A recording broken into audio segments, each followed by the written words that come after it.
ये कहानी एक ऐसी समय की है जब इंसान कबीलों में रहा करते थे और शिकार करके अपना जीवन जीते थे और उनका जीवन इतना एडवांस नहीं था जितना कि आज है। और यह कहानी भी कुछ इसी तरह का है जिसमें एक शिकारी कबीला होता है जिसको यागा कबीला कहा जाता था।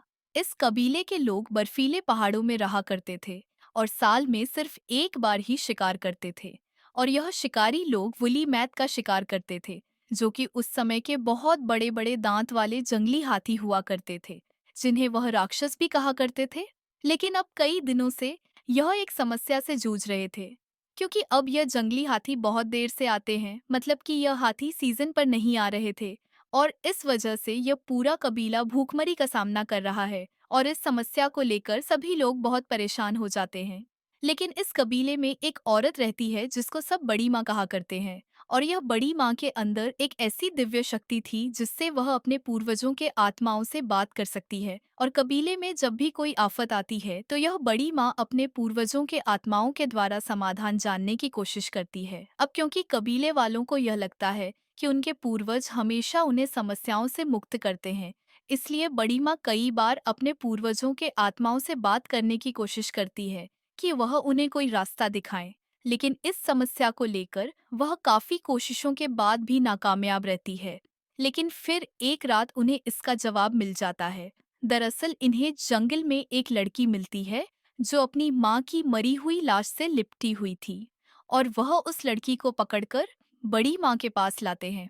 बड़ी माँ उस लड़की को देखकर कहती है कि यह हमें उन चार पैरों वाले राक्षसों के बारे में आगाह करने आई है जो हमारी इस दुनिया को उजाड़ देंगे और सब तबाह कर देंगे। और यह तब होगा जब हम अपने आखिरी शिकार पर जाएंगे। लेकिन तुम सब फिक्र मत करो, क्योंकि तब तक हम में से एक योद्धा का जन्म होगा और यह लड़की उस योद्धा की बीवी बनेगी। और यह दोनों यागा कबीले की लोगों को एक नई दुनिया और एक बेहतर जिंदगी देंगे, जहाँ पर यागा के लोगों को कभी भी भूखमरी का सामना नहीं करना पड़ेगा। दरअसल इस लड़की का नाम होता है एवलेटर, मतलब है नई जिंदगी। और इस कबीले में इसी लड़की के उम्र का एक लड़का भी होता है जिसका नाम होता है डिल। अब शुरू से ही वह एवलेटर लगता है और उसे एवलेटर प्यार हो जाता है। अब यहाँ पर डील के पिता के पास एक शाही भाला होता है, जिस भाले को उस कबीले के लोग शमशेर कहा करते हैं। और यह उसी इंसान को मिलता है जो कि इस कबीले की सबसे काबिल शिकारी होता है। मतलब सभी शिकारियों का लीडर, इसका मतलब सबसे काबिल शिकारी डील के पिता है, जो शिकार की शुरुआत सबसे पहले करते हैं। अब वह एक फैसला करते हैं कि वह एक सफर पर जाएंगे। वह कहते हैं कि हम आखिरी शिकार का इंतजार नहीं कर सकते। दरअसल डील के पिता एक बहुत ही काबिल और जिम्मेदार इंसान थे। वह अपने कबीले के लिए कुछ करना चाहते थे ताकि सभी जिंदा रहे, और अपने दोस्त को अपनी सारी बातें बताते हैं। और अपने दोस्त टिक से यह वादा लेते हैं कि वह इस बात के बारे में किसी को नहीं बताएगा कि वह आखिर कहाँ गए हैं। और फिर वह अपना भाला उन्हें देकर वहां से चले जाते हैं। लेकिन उनके यहाँ से जाने के बाद सब डिला को बहुत तंग करने लगते हैं। वह उसे कहते हैं कि तुम्हारा बाप एक बुज़दिल है जो भविष्य के बारे में डरकर यहाँ से भाग गया। लेकिन यह सच नहीं था, बल्कि वह किसी और मकसद से गए थे। मगर इस बात से डील के लिए बहुत ही मुश्किलें आ जाती हैं, क्योंकि सब उसके पिता को बुज़दिल कहते हैं। दरअसल इस सब की सच्चाई सिर्फ उनके दोस्त टिक को ही पता है, मगर उसने कभी भी किसी को नहीं बताया। वहीं एवेलेटर में अकेली है और अब डील भी अकेला पड़ जाता है, और इन दोनों की दोस्ती आहिस्ता आहिस्ता प्यार में बदल जाती है। अब कई साल गुजर जाते हैं और यह दोनों बड़े हो जाते हैं, और अब एक बार फिर से इनके इलाके में हाथी आते हैं और यह उनके आखिरी शिकार का वक्त होता है। पर बड़ी माँ के मुताबिक आखिरी शिकार पर जब यह लोग जाएंगे तो वहां पर चार पैरों वाले जानवर आएंगे और इनको तबाह कर देंगे। अब शिकार का दिन करीब आने वाला था और कबीले वालों ने यह फैसला किया कि जो भी पहले शिकार पर हमला करके उसे मार देगा, उसकी शादी वेवलेट से की जाएगी और वह शाही भाला भी उसी को मिलेगा। अब इस कबीले में भूमर नाम का एक लड़का भी था जो शुरू से ही डील को पसंद नहीं करता था, और यहाँ पूरे कबीले को पता था कि एक भूमर ही है जो कि मेहमत का शिकार करेगा और एवलेटर दी जाएगी। मगर यहाँ पर एवलेटर लय एक दूसरे से बहुत प्यार करते हैं, इसलिए एवलेटर से कहती है कि चलो हम यहाँ से भाग चलते हैं और कहीं जाकर शादी कर लेते हैं। लेकिन डील कहता है कि नहीं, मैं नहीं भागूं, अपने पिता की तरह मैं किसी भी कीमत पर मेमत का शिकार करूंगा और तुम्हें अपने आप से दूर जाने नहीं दूंगा। अब इसके बाद यह सब कबीले वाले हाथियों का शिकार करने के लिए निकल जाते हैं। और अब यहाँ पर कुछ समय में हाथियों का एक झुंड आता है, जिनको पहले वह लोग डराते हैं, जिससे वह एक तरफ भागने लगते हैं। और आखिरी हाथी जो कि सबसे पीछे था, वह सब उस पर एक जाल डाल देते हैं। तभी वह हाथी वहां से भागने लगता है, लेकिन उसके शरीर पर जाल अभी भी फंसा हुआ था। लेकिन यह सारे लोग उस जाल को पकड़ लेते हैं। लेकिन मेमत भागने की कोशिश कर रहा होता है। और फिर एक एक करके यह सारे लोग जाल को छोड़ते जा रहे थे, लेकिन डील का हाथ उसमें फंस जाता है और हाथी उसे अपने साथ घसीट हुआ एक पहाड़ की चोटी पर ले जाता है। और पहाड़ की चोटी पर पहुंचने के बाद वह हाथी डीले पर हमला कर देता है। लेकिन किसी तरह से डील हाथी को एक भाला मार देता है, लेकिन इससे हाथी को कुछ नहीं होता और वह दोबारा से उस पर हमला करता है। तभी डील को एक और भाला मिलता है और गलती से वह भाला दोबारा से हाथी को लग जाता है। और इस तरह से उस विशाल हाथी का अंत हो जाता है। तभी वहां पर सारे कबीले वाले आ जाते हैं और वहां देखते हैं कि डिले ने हाथी को मार दिया है। और यह देखने के बाद वह सब बहुत खुश होते हैं। वह कहते हैं कि तुमने अकेले ही इतने बड़े मेहमत को मार डाला। और इसके बाद वह डीले को शाही भाला और एवलेटर हैं। लेकिन डीले को अंदर ही अंदर एक बात परेशान कर रही होती है, क्योंकि सबको लगता है कि डील ने जाल नहीं छोड़ा था। लेकिन वह जानता है कि जाल उसने भी छोड़ दिया था, लेकिन उसका हाथ जाल में फंस गया था। इसीलिए वह शाही भाला वापस लौटा देता है और एवलेटर को नहीं मारा था, बल्कि वह अपने आप मेरे भाले में आ गिरा था। इसीलिए मैंने शाही भाले को छोड़ दिया है। और शाही भाले को छोड़ने का मतलब है एवलेटर देना, क्योंकि एवलेटर जो हाथी का शिकार करेगा। और अब जब उसने हाथी का शिकार नहीं किया, तो एवलेटर और इसी बात से एवलेटर होकर यह कहकर चली जाती है कि तुमने मुझे छोड़ दिया। हालांकि यह दोनों एक दूसरे से बहुत प्यार करते हैं, लेकिन यह सब परंपराओं से बंधे हुए थे। अब उसी रात को इनके कबीले पर कुछ लोग घोड़े में बैठकर आते हैं और हमला कर देते हैं। और इनके कबीले के बहुत सारे आदमियों और औरतों को पकड़कर बंदी बनाकर ले जाते हैं।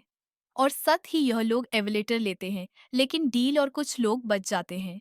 लेकिन अब डील कहता है कि मैं अपने लोगों को और एवेलेटर वापस लाने के लिए उनके पीछे जाऊंगा।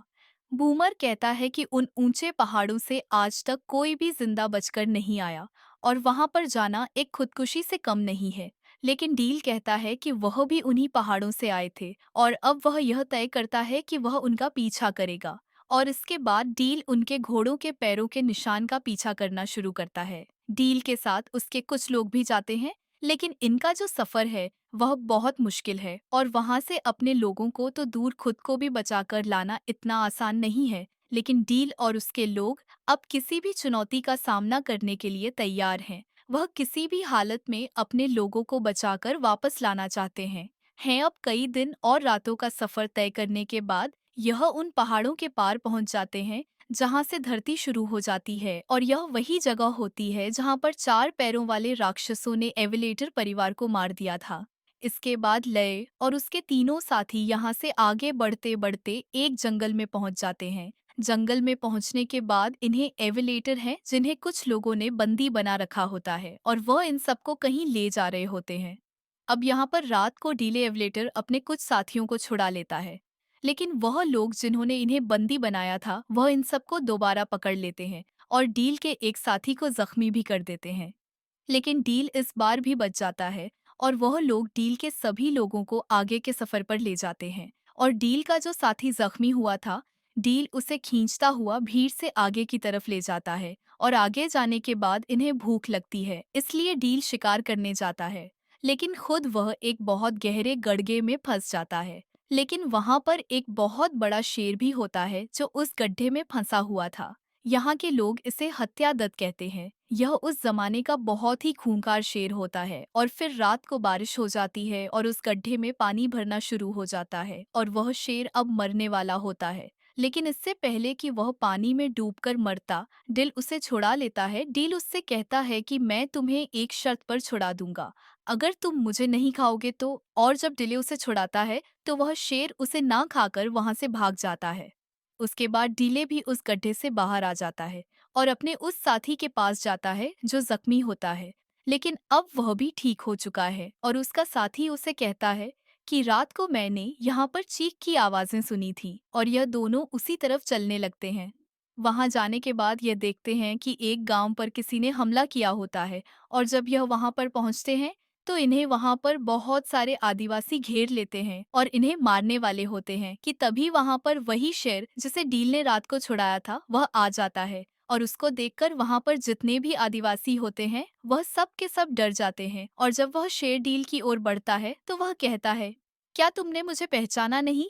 मैंने ही तुम्हारी जान बचाई थी। शेर समझ जाता है और डील को बिना खाए वहां से निकल जाता है। इसके बाद वह आदिवासी जो कुछ देर पहले इन लोगों को मारने वाले होते हैं वह इन्हें अपने साथ ले जाते हैं और खाना खिलाते हैं। डील उनसे पूछता है कि तुम्हें हमारी भाषा कैसे आती है? तो वह बताते हैं कि बहुत पहले यहाँ पर एक आदमी आया था धरती की तलाश में और उसी से हमने तुम्हारी भाषा सीखी। और ये लोग जिस आदमी की बात कर रहे होते हैं वो डील के पिता होते हैं। डील पूछता है कि अब वह कहाँ है। वह बताते हैं कि उन्हें राक्षस और आत्माएं अपने साथ ले गई हमारे आदमियों के साथ और वह उन्हें और हमारे आदमियों को देवताओं के पर्वत पर ले गए हैं जहाँ से आज तक कोई भी नहीं लौटा और अब तुम हमें वहाँ ले जाओगे क्योंकि हमारे यहाँ पर एक भविष्यवाणी हुई है कि यहाँ पर एक दिन एक आदमी आएगा जो हत्यादत्त यानी कि शेर से बातें कर सकेगा और वही हमारे लोगों को छुड़वाए। इसके बाद यह कबीले वाले आसपास के सभी कबीलों को यह सूचना पहुंचा देते हैं कि हत्या दत्त से बात करने वाला मसीहा आ गया है। अब यहाँ पर डील का साथी जो टिक होता है वह यह बताता है कि तुम्हारे पिता उस समय भागे नहीं थे बल्कि बड़ी माँ की भविष्यवाणी के बाद वह अपने कबी के लोगों के लिए एक नया जमीन ढूंढने के लिए निकल पड़े थे ताकि हमारे लोग भूख से ना मरे। अब डील को पता चल जाता है कि उसके पिता नहीं भागे थे और वह किसी बुजदिल इंसान का बेटा नहीं है। वह टिक से कहता है कि तुमने मुझे यह बात पहले क्यों नहीं बताई? टिक कहता है कि तुम्हारे पिता नहीं चाहते थे कि यह बात किसी को पता चले क्योंकि अगर यह बात किसी को पता चलती तो एक एक करके सभी यह कबीला छोड़कर चले जाते। इसीलिए उन्होंने मुझसे वादा लिया था कि मैं यह बात किसी को ना बताऊं। इसके बाद डील और बाकी कबीले के लोग मिलकर देवताओं के पहाड़ की तरफ निकल पड़ते हैं। इससे पहले कि वह उन लोगों तक पहुंचते जिन्होंने डील की कबीले के लोगों को पकड़ा था, वह एक नदी तक पहुंच जाते हैं मगर वह लोग एक वोट से नदी को पार करके निकल जाते हैं। लेकिन डील और उसके लोग उनका पीछा नहीं कर पा रहे थे क्योंकि उनके पास कोई भी वोट नहीं थी और अब वह यह फैसला करते हैं कि वह पैदल ही आगे का सफर जारी रखेंगे। लेकिन आगे का सफर इतना आसान नहीं होता क्योंकि साने मीलों दूर फैला हुआ एक रेगिस्तान होता है जिसे आज तक कोई भी पार नहीं कर पाया था। लेकिन डील कहता है कि हम इस रेगिस्तान को जरूर पार करेंगे और अपने लोगों को छुड़ा कर लाएंगे और फिर यह सब लोग रेगिस्तान की तरफ निकल पड़ते हैं। अब कई दिनों के सफर के बाद सबको यही लग रहा था कि वह इस रेगिस्तान में मर जाएंगे क्योंकि यहाँ से निकलने का कोई रास्ता नहीं था। मगर डील का ध्यान एक सितारे पर जाता है और वह सभी लोग उस सितारे को फॉलो करके आखिरकार उस रेगिस्तान की दूसरी तरफ पहुंच जाते हैं जहाँ से आज तक कोई इंसान वापस नहीं आया। अब यहाँ पर पहुँचने के बाद ये लोग देखते हैं कि यहाँ पर बहुत बड़े बड़े पिरामिड बनाए गए हैं और यह इसीलिए लोगों को बंदी बनाकर यहाँ पर ले आते हैं ताकि यहाँ पर गुलाम की तरह इनसे काम करवाया जा सके। अब यहाँ पर कहानी में इजिप्ट के पिरामिड्स की तरफ इशारा है कि कैसे इंसानों को गुलाम बनाकर यह बनाए जाते थे, जहाँ पर हजारों गुलामों द्वारा काम करवाया जाता था और वहाँ पर उनका देवता भी होता है जिनको वह अपना गॉड मानते हैं और उनकी पूजा करते हैं और यह पिरामिड्स भी उन्हीं के लिए बनाए जा रहे थे। इन लोगों का मानना है कि यह देवता असल में आसमान से आए हैं। कुछ लोग कहते हैं कि जब समंदर पार इनकी जमीन डूब गई तो यह लोग वहां से उड़कर यहाँ पर आए हैं और जो इन सब लोगों का सबसे बड़ा गॉड होता है वह कभी भी इनके सामने नहीं आता। वह हमेशा पर्दों के पीछे छुपा रहता है। बस वह अपने लोगों को हुक्म देता है कि इन गुलामों से जल्द काम करवाओ ताकि इनके बड़े बड़े पिरामिड जल्द तैयार हो सके। वहां पहुंचने के बाद डील और उस कबीले का सरदार जो डील का साथ देने आए थे वह गुलामों के कैंप में पहुंच जाते हैं। वहां उनके सामने एक आदमी को लाया जाता है जो बिल्कुल देख नहीं पाता। इस अंधे आदमी की कहानी यह है कि पहले यह देवताओं के साथ ही होता था। मतलब यहाँ के जो रूलर सॉन्ग्स सिर्फ एक ही बचा है। डील इनसे पूछता है कि इन्हें मारने का कोई तरीका तो जरूर होगा। तो वह आदमी कहता है कि हाँ, देवता डरते हैं उस इंसान से जिसके ऊपर आसमान का एक खास निशान बना होगा, जिस निशान को वह उर्वाना कहते हैं। उनकी भविष्यवाणी यह है कि एक दिन वह खास निशान वाला इंसान आएगा और यहाँ पर सभी गुलामों को आजाद करवाएगा और इस साम्राज्य को हमेशा हमेशा के लिए तबाह कर देगा। वह कहता है कि क्या तुम में से ऐसा कोई है जिस पर यह खास निशान है, तो लय कुछ नहीं बोलता और खामोश रहता है। अब यहाँ पर लय को यह भी पता चल जाता है कि अब उसके पिता इस दुनिया में नहीं रहे, इन्होंने उसे मार दिया है। इसके बाद लय और उसके साथी वहां से निकलकर बाहर अपने लोगों के पास जा रहे होते हैं, लेकिन तभी वहां के कुछ लोग उन्हें देख लेते हैं और उनके बीच लड़ाई शुरू हो जाती है और इस लड़ाई में टिक मारा जाता है। लेकिन टिक मरने से पहले डील को उसके पिता का वो शाही भाला दे देता है और अब डील अपने पिता टिक और अपने सभी लोगों का बदला लेना चाहता है और सबको यहाँ से छुड़ाना चाहता है। वहीं दूसरी तरफ जब अंदर लोग एवेलेटर पर कुछ घाव के निशान होते हैं और यह घाव के निशान इस तरीके से होती है जिसके बारे में उन देवताओं ने भविष्यवाणी की थी।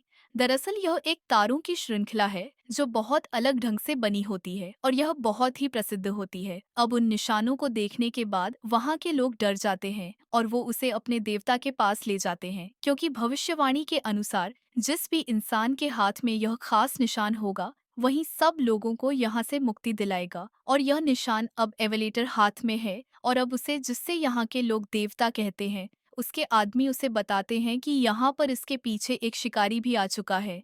वहीं दूसरी ओर हम यह देखते हैं कि लय अपने लोगों को कहता है कि कल सुबह सूर्योदय के साथ हम अपने मजदूर साथियों के साथ शामिल हो जाएंगे, और वह ऐसे ही करते हैं। सुबह वो मजदूर बनकर अपने साथियों के साथ शामिल हो जाते हैं और उन्हें बोलते हैं कि अब हमें इनके खिलाफ जंग लड़नी है, और वह वहां पर जंग का ऐलान कर देते हैं। और वहां पर जो बड़े बड़े हाथी होते हैं वह उन्हें उकसा है और वह हाथी भागना शुरू कर देते हैं, जिससे वहां चारों तरफ अफरा तफरी मच जाती है।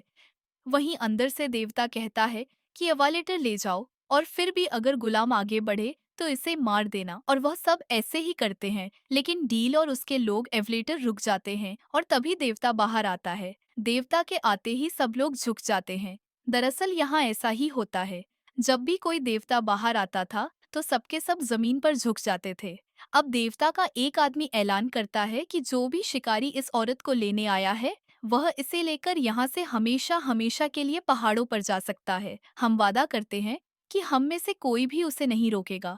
दरअसल वह ऐसा इसलिए कहते हैं क्योंकि भविष्यवाणी के मुताबिक जिस इंसान के शरीर में वो खास निशान होंगे वह इस साम्राज्य का खात्मा करेगा, और यह सारे निशान एवलेटर में होते हैं, भले ही वह छोटों के घाव के निशान से बने हों। इसीलिए वह इन्हें जाने के लिए कहते हैं। डील कहता है कि ठीक है, मैं चला जाऊंगा, लेकिन मेरे साथियों का क्या होगा? देवता कहता है कि वह हमारे गुलाम हैं और वह यही गुलामी करेंगे, लेकिन डील मना कर देता है और उसके पास जो शाही भाला होता है वह दूर से उसे देवता की तरफ मारता है और वह भाला देवता के शरीर के आर पार हो जाता है। डील कहता है कि देखा, वह देवता नहीं है, वह भी एक इंसान ही है। अगर यह देवता होता तो इसे कोई भी इंसान मार नहीं पाता। अब इसके बाद इन सभी के बीच में एक जंग शुरू हो जाती है जिसमें आखिरकार डील के लोग जीत जाते हैं। लेकिन वह आदमी जो इन सबको यहाँ पर बंदी बनाकर लाया था वह एवेलेटर मार देता है, जिससे एवेलेटर जाती है। तभी डिले भी उस आदमी को जिसने एवेलेटर मारा था वह उसे खंजर घोंप कर मार देता है, और अब डिले बहुत दुखी होता है क्योंकि इस पूरे सफर में उसने एवेलेटर अपनों को खो दिया है। लेकिन वहीं पर हमें दिखाया जाता है बड़ी माँ, जो अभी भी दूर पहाड़ों में से इन सबको अपनी शक्तियां दे रही होती है। दरअसल वह सब कुछ वहां से अपनी दिव्य शक्ति से देख रही थी।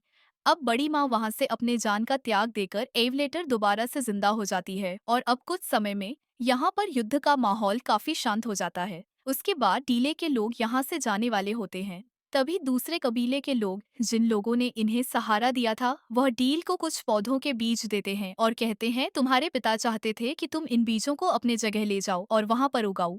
उसके बाद डील ऐसा ही करता है, वह अपनी जगह चला आता है और उन बीजों को उगा देता है। और अब हमें दिखाया जाता है वहां पर बहुत सारे पौधे लगने लगे हैं और अब इन्हें कोई भी भूख का सामना नहीं करना पड़ता। और इसी के साथ यह कहानी यहीं पर खत्म हो जाती है। तो दोस्तों, हम उम्मीद करते हैं कि यह कहानी आपको बहुत पसंद आई होगी। आपको ऐसे ही रोमांचक कहानियां पसंद है तो हमें बढ़ावा देने के लिए लाइक और सब्सक्राइब करें।